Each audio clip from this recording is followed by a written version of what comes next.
man. Sawa ni sawa. Umeze neza?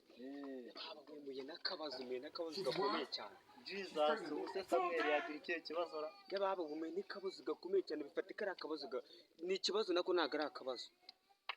Ku buryo ngubu shere wanjye yahamagaye umusohokana ahantu.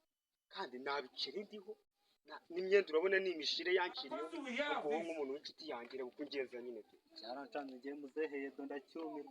Ujye ukuntu bigenda ubwo ushaka mufasha iki? Neza kumbwa.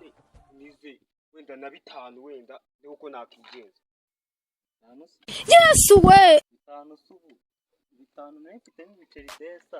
Yababa we. Ntari mfite yamanye mfitemo desa gusa.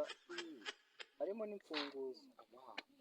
Enzi karindi genye n'ubukene bwagezeho ujye kuko nawe ariko nimukatubasanga ikoti mugira ngo turabakira. Enzi kari wo mukire nari mfite wenyine none subu kuko ndabigenza gutera. Kambaye ibyanjye birandangiranye pe.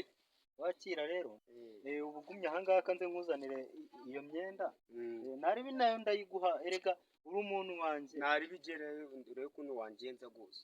Kambaye ibyanjye birandangiranye.